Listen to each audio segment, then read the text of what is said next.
Hello नमस्कार दोस्तों, मैं अंकित यादव क्लासेज में आपका हार्दिक स्वागत अभिनंदन एवं वंदन करता हूं। दोस्तों आज हम अध्ययन करेंगे बौद्ध संगीतियाँ। जितनी भी बौद्ध संगीतियाँ हुई हैं उसको देखेंगे, वो भी ट्रिक के साथ देखेंगे। तो केवल और केवल आप वीडियो के अंत तक बने रहिए। चलिए स्टार्ट करते हैं। पूरा डाटा आपका एक स्थान पर है तो इसका स्क्रीनशॉट भी आप लोग ले लीजिएगा। चलिए आइए देखते हैं।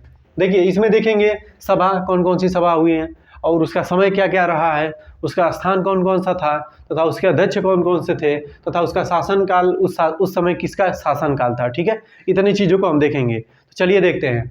देखिए प्रथम बौद्ध संगीति जो 483 ईसा पूर्व हुई थी। कब हुई थी? 483 ईसा पूर्व। ठीक है, 483 ईसा पूर्व।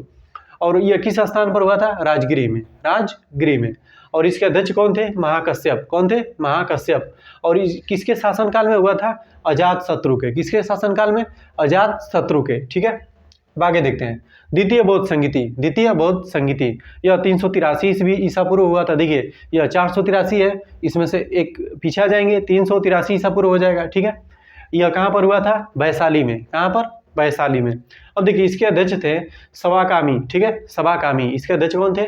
सवाकामी। ठीक है, अब देखिए यह किसके शासनकाल में हुआ था? कालाशोक के शासनकाल में हुआ था।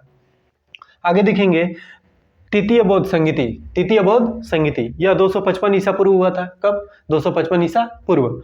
अब यह पाटलिपुत्र में हुआ था और इसके जो अध्यक्ष थे मोगलीपुत्र तिस या मोगलीपुत्र तिस कहिए। ठीक है, अब देखिए किसके शासनकाल में हुआ था? अशोक के शासनकाल में।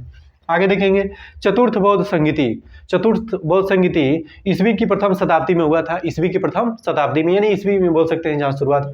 यह कहाँ हुआ था? कुंडलवन कश्मीर में। कहाँ पर? कुंडलवन कश्मीर में। और इसके अध्यक्ष वसुमित्र। यह बार बार पूछता है इसके अध्यक्ष कौन थे?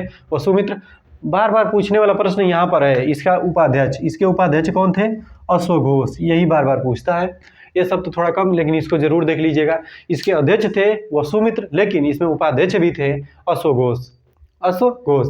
और यह कनिष्क के शासनकाल में हुआ था। किसके शासनकाल में? कनिष्क के शासनकाल में। अब देखिए ये तो आप समझ जाएंगे, 483 है, फिर एक कम हो जाएगा, 383 हो जाएगा, यह 255।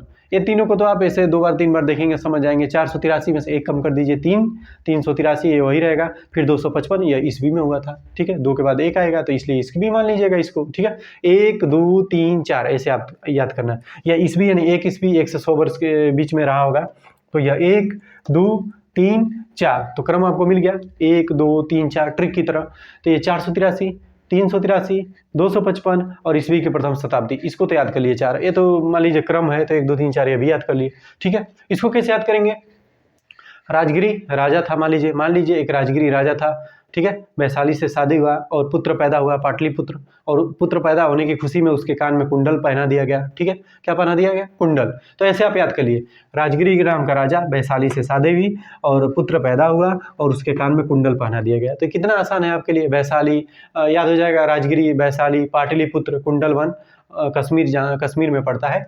तो राजगिरी नाम का राजा, वैशाली से शादी हुआ, पुत्र पैदा हुआ और कुंडल यानी कि खुशी में उसके कानों में कुंडल पहना दिया गया। तो ये चारों भी आपका याद हो गया। ठीक है, राजगिरी कैसा राजा था? महान था। महाकश्यप याद कर लेंगे आप। राजगिरी कैसा महाकश्यप। ठीक है, वैशाली से सवाकामी याद कर लीजिए। अब देखिए पाटलिपुत्र है तो इसको मोगलीपुत्र। ठीक है, इसको पुत्र मानिए तो मोगलीपुत्र। ठीक है, पाटलिपुत्र से मोगलीपुत्र, ये दोनों तो आपको याद हो गया होगा। ठीक है, लेकिन ये लास्ट वाला इसको याद कर लीजिए, वसुमित्र और अश्वघोष को।